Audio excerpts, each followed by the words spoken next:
What's going on, SMT Nation? It's your boy, the SMT. Good to have you back for this edition of the channel. We've got news coming out of Verizon, and then we're going to take a look at some C-band stuff.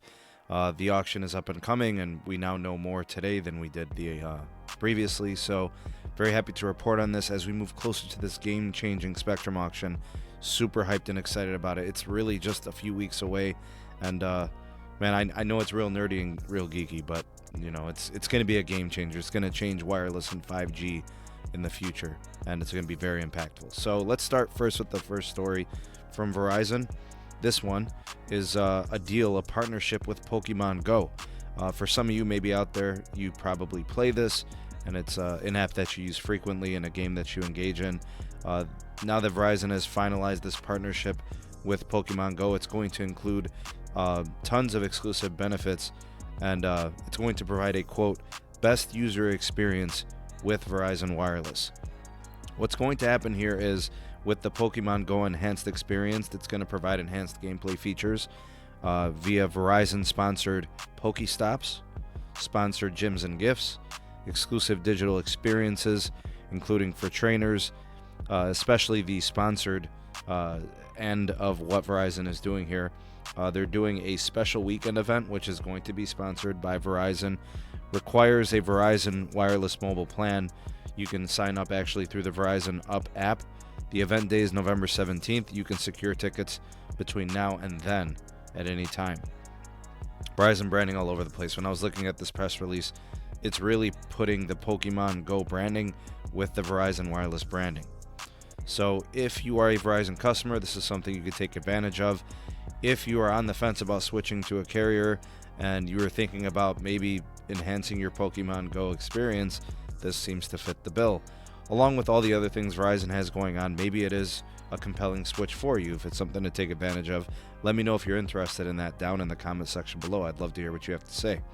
The second story is actually coming out of the C-band auction. So this is Spectrum Auction 107. This, in terms of bidding, is going to be a really important auction. All right, so we know that it's going to be basically the big dance. All right, this is the granddaddy of them all up to this point. The expectation is that $51 billion are going to be generated in total revenue for this auction. Now, for those of you that aren't aware, C-band is spectrum in the frequency range of 3.7 gigahertz, very similar to what we saw with CBRS and 3.5 gigahertz, but the difference is this is going to be high-powered spectrum deployment, which basically means you can put this sort of thing on macro sites and really blast it out with high power, which is why I say this is going to be a game-changing spectrum auction. That's really was the shortcoming of the CBRS auction, was the fact that it's not going to be deployed with high power, so it's not fitting in most cases for macro sites.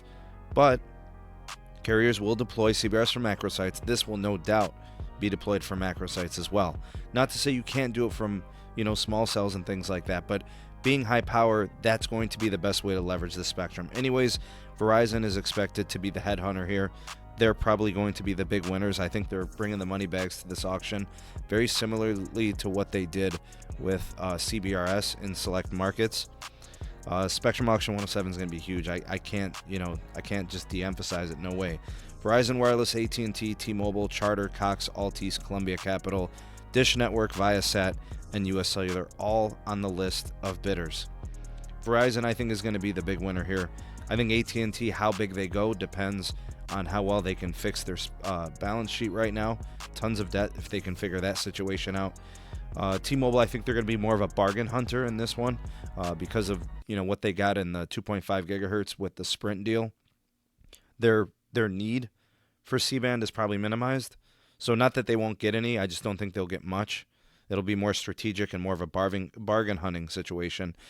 The home ISPs like Charter, Cox, Altice, the home ISPs, I think it'll be more like low wireless impact areas where the wireless providers don't do much. They'll take advantage of that. And then I think Dish Network, I think they're going to go mostly national here. But I don't think they're going to go big slices. So expect them to kind of do thin, you know, a skinny channel of sorts, but expect them to do it national. So that's kind of what I think is going to happen. Those are my predictions. US Cellular, I don't know. I'd expect them to get involved as well. Wherever they have their native coverage, expect them to, look to get this spectrum. I just don't know how much of it. I don't think they have a need based on how many consumers they have to need a large channel or any, sizable amount of licenses. So, expect a small, gameplay from them. Anyways, I'm going to make a bold prediction. You guys can tell me I'm wrong, and you can tell me I'm stupid and all of that in the comment section. But my prediction is Verizon Wireless is going to be the first carrier to launch and deploy a 100 megahertz standalone 5G channel via C-band, the 3.7 gigahertz. I truly feel like Verizon, because of their tower density, because of their tower grid, the fact that they just have so many tower sites, I also think they're going to be the first carrier to truly offer national revolutionary game-changing 5G speeds. I know T-Mobile has a lot of spectrum, but they don't have a lot of tower sites. And if you look at their plan of deployment, the new builds, being able to build new towers, that's the most challenging and difficult part when it comes to time consuming and money spending. So in my opinion, all Verizon needs is the spectrum. They'll upgrade those sites based on their CapEx. They're a big money company. I think they will be the first company to deploy a 100 megahertz standalone 5G channel, and they're going to push the envelope and get a, almost national 1000 megabit per second speed. Now, in large markets, right, where they have the tower density to do this is more likely. It doesn't make sense to, in places where you don't have that type of tower density or need for those speeds. But how everybody likes to show speed tests and show how fast networks are. I think once Verizon does that 100 megahertz channel of C-band, that 3.7 gigahertz, it's going to be a game changer. Just like when T-Mobile launches, a national grand scale 2.5 gigahertz, 100 megahertz channel, their network will be similar. I just think Verizon is better positioned to do it because of their tower density. It's going to be a situation where they just have to upgrade the tower sites. So that's how important I think C-band is. That's how big I think the tower density difference is in terms of the gap of coverage between T-Mobile and Verizon. AT&T has much improved their tower grid as well.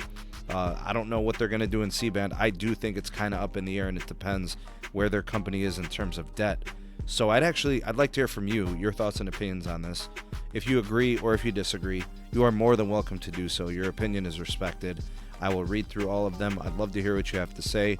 I like to hear what everybody's opinions and views are and perspectives. So drop me a line down in the comment section. The voice of the people, the SMT Nation, let your voice be heard. I'd also like to thank you for being here to watch and listen in to this edition of the channel. If you appreciated it, you enjoy the channel, make sure that you do subscribe, activate the bell notification icon so you never miss an upload from the SMT. And also, you want to show appreciation for the channel, you can like this video and share it to all your socials. That would be tremendous. Thank you for that. And check out some of the links in the description box for all the things going on with the community.